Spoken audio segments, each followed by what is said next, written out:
Hi guys, today we're going to make a new soap inspired by lemongrass and blue indigo. I'm going to call it Intuition. We're going to start with all of our butters and our fats and melt them down, as you can see here.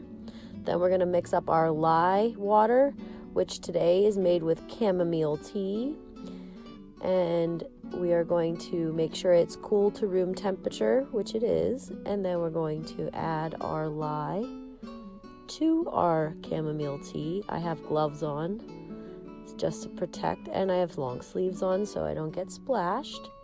I'm going to mix it in gradually so it doesn't overheat. There's some steam coming off of there. It looks magical, like a cauldron.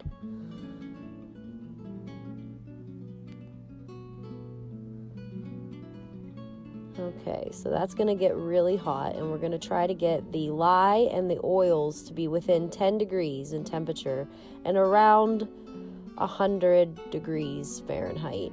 I'm going to measure out my kaolin clay. I decided to add this because I read in many different soap forums that this will help secure my essential oil smell and also add slip to the bar.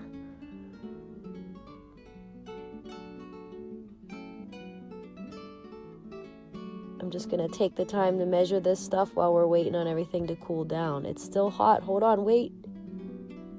Look at that trick. Ice bath. Now we're going to cool that lye water down.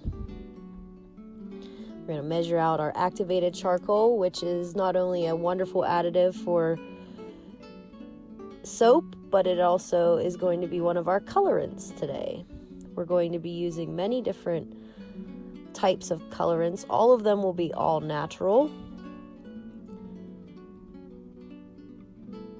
So I'm just going to mix up my oils. We're going to check the temperature. Those essential oils smell amazing.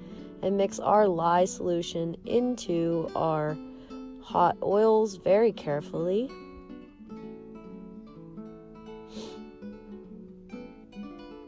Fantastic. We're going to stir it up, and then eventually switch to the stick blender to bring it to a light trace, and then add in our kaolin clay and some more fun oils that make things wonderful, like castor oil, which is great for skin and also adds bubbles in your lather. We're going to blend that in, then we're going to add our essential oils, lemongrass, lavender, and cinnamon. How yummy. I'm going to mix that up, and then we are going to move on to dividing this batter into several new containers so that we can dye it. Today I'm trying 2 different types of indigo from 2 different companies to see which one comes out with the best blue color. I'm also using a little bit of alkanet root, which is supposed to come out to be purple. But we'll see how that turns out once we cut this bar. I also mixed 2 bags of the chamomile tea into my white portion of my batter.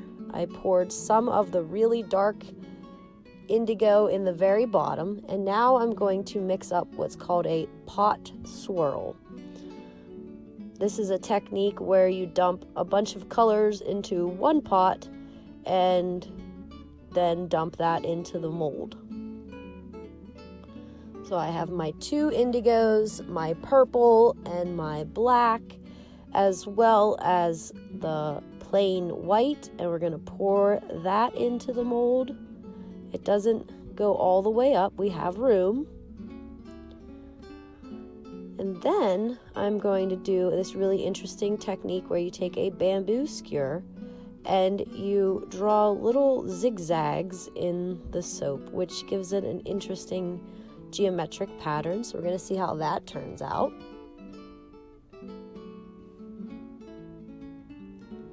All the way around.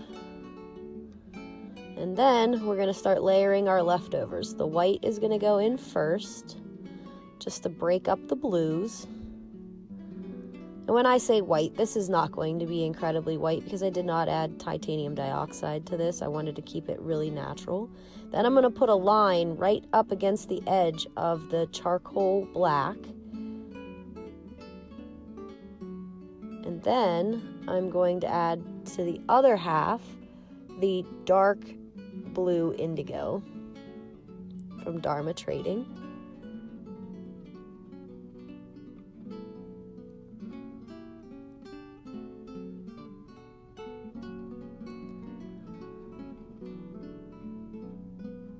And then we're going to cover that up with the remaining little bits of the white, because I want to be able to see the difference between the blues. And then we're going to put the brambleberry indigo on the very top and create a solid layer of that, which will be the majority of our top.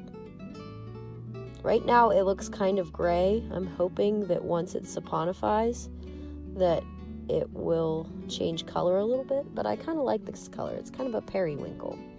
Then we're going to decorate the top. After I textured it a little bit, we missed that part, but I am adding chamomile, dried chamomile, and dried blue sage, as well as, yes, you saw some glitter there. And then I'm going to pull back a little trench on the side. And to that, I'm going to add little crystal chips. I have black obsidian, I have fluorite, and clear quartz, and amethyst. All good for your third eye chakra as well as your intuition. And I'm going to top it off with a little sprinkle of Epsom salts just to give it a little more bling. And that's it. Look how pretty. Now I just can't wait to cut it.